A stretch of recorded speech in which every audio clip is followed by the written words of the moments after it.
गुरु गोविंदो खड़े काके लागू पाए, बलिहारे गुरु आपने गोविंदियो बताए। एक शिष्य आज्ञा पालन के लिए अपने शीश तक झुकाने के लिए तैयार रहते हैं।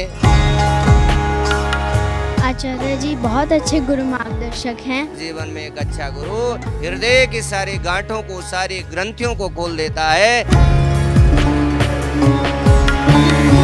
गुरु ब्रह्मा गुरु विष्णु गुरुदेव महेश्वरा, गुरु साक्षात पर ब्रह्मा, तस्मै श्री गुरुवे नमः। नमस्कार, मैं प्रिया सुयाल और आज हमारा channel know your city Guru Purnima के अवसर पे आया है आचार्य रजनीश शास्त्री जी के यहाँ। तो आज हम आचार्य जी से जानेंगे कि आपका बहुत बहुत स्वागत है हमारे चैनल पे। मैं चाहती हूँ आप हमारे दर्शकों को बताइए कि जो गुरु पूर्णिमा है इसका इतिहास क्या है और इसका महत्व क्या है।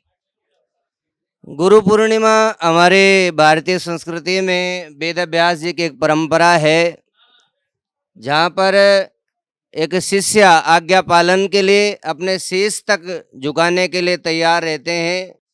ये तन विष की भेलरी गुरु अमृत की खान, शीश दिए जो गुरु मिले फिर भी सस्ता जान। यदि अपने शीश को देकर भी अच्छे गुरु का जीवन में प्राप्ति हो रही है तो ये हमारे लिए सौभाग्य की बात है।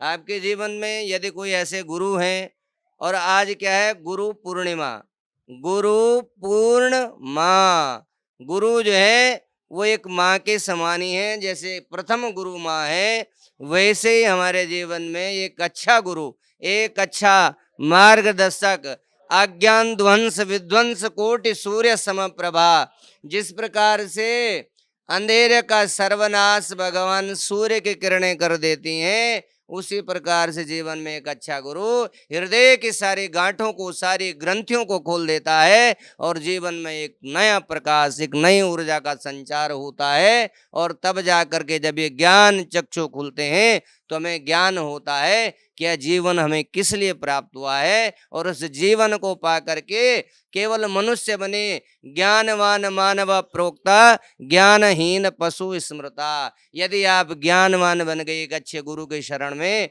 तो आप मानव कहलाए, अन्यथा आप पशु के ही समान हैं। आपने जैसे कि बताया कि गुरु पूर्णिमा में जो शिष्य होते हैं अपने गुरु के आगे सर झुकाते हैं, लेकिन आज के समय में जो शिष्य हैं, जो बच्चे हैं, वो अपने गुरु का ही मजाक बनाते हैं, वो उनको गुरु की तरह देखते ही नहीं है। इस पे आप क्या कहना चाहोगे।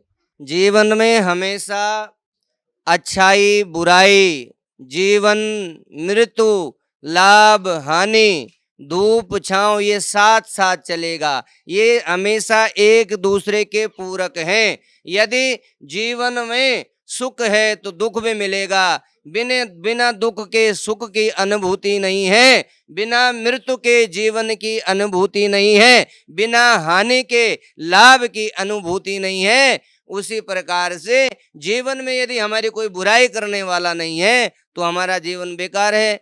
बुराई भी होगी, जब हम कहीं आगे जाएंगे उससे हमें एक प्रेरणा मिलती है कि और हम जीवन में अच्छा करें, अच्छा करें। क्योंकि मनुष्य मात्र भूल का पात्र, मैं कितना भी ज्ञान अर्जित कर लूं, कितने भी आगे तक चला जाऊं, लेकिन जीवन में संभावना ही बनी रहती है कहीं ना कहीं त्रुटि होने की। मनुष्य मात्र भूल का पात्र, तो बुराई भी होंगी, अच्छाई भी होंगी, हमें तो केवल अपना कार्य करना है। लोग क्या कहते हैं इस बात से हमें कोई फर्क नहीं पड़ता है किसी भी तरह का।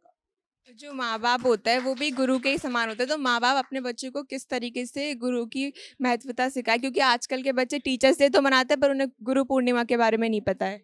ऐसा नहीं है, देखिए वो गुरु ही बताते हैं, गुरु गोविंदो खड़े काके लागू पाए, बलिहारे गुरु आपने गोविंदियो बताए।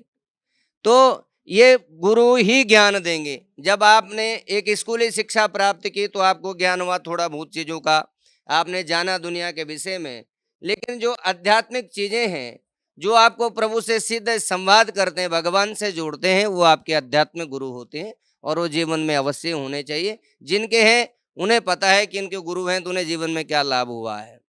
आप अपना गुरु किसे मानते हैं। मानने की बात नहीं है, मानने को तो हम बहुत सारे लोगों को मानते हैं, लेकिन एक जो गुरु हमें जो दीक्षा गुरु होता है, एक शिक्षा गुरु जीवन में बहुत सारे होते हैं, टीचर्स जैसे होते हैं पढ़ाने वाले, लेकिन दीक्षा गुरु एक होता है और वो हमेशा रहता है। हमारे भी गुरुजी थे स्वर्गीय रामानंद जी, अब हमारे बीच में नहीं, परमात्मा के सानिध्य में है, तो उनका आशीष मुझे हमेशा मिलता रहा है। और हमेशा जब मैंने उन्हें याद किया है, स्मरण किया है, तो मुझे ऐसा अनुभव होता है वो मेरे पास है और मुझे आशीष दे रहे हैं। आप अपने गुरु के बारे में कुछ बताना चाहोगे और? गुरु के लिए कुछ बताने के वो विषय नहीं है। जैसे हम भगवान के लिए, हम कोई उनके लिए शब्द नहीं होते हैं, भगवान के लिए कोई शब्द नहीं है, क्योंकि हजारों मुख भी हों, हजारों हमारे मुख हों, और हजारों मुख से यदि हम ऐसे उसकी प्रशंसा करें तो भी कम है। जिस प्रकार सूर्य भगवान को हम हजारों दीप जला करके दिखाएं, लाखों दीप जला कर दिखाएं, तो सूर्य के सामने उनके कितने भी हजारों लाखों करोड़ों दीपक जला दो, तो सूर्य के सामने उनका कोई अस्तित्व नहीं है। इसलिए यदि हम अपने मुख से यदि कहें, करोड़ों मुख भी भगवान दे दें, उससे प्रशंसा करें, तो सात समुंदर लेखने करूं, तो सात समुंदर से जल ला करके उसको स्याही बना करके, कबीर दास जी ने कहा कि उनकी प्रशंसा लिखूं तो भी लिखी नहीं जाएगी। तो गुरु की महिमा अनंत है, और ये हमारे आज के जनरेशन को अपने जीवन में जरूर धारण करना चाहिए।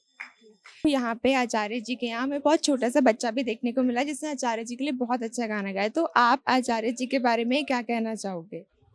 आचार्य जी बहुत अच्छे गुरु मार्गदर्शक हैं। मैं उनके साथ बचपन से जुड़ा हुआ हूँ। मेरे पापा भी इनसे बचपन से जुड़े हुए हैं, इसलिए मैं भी उनसे बचपन से जुड़ा हुआ हूँ।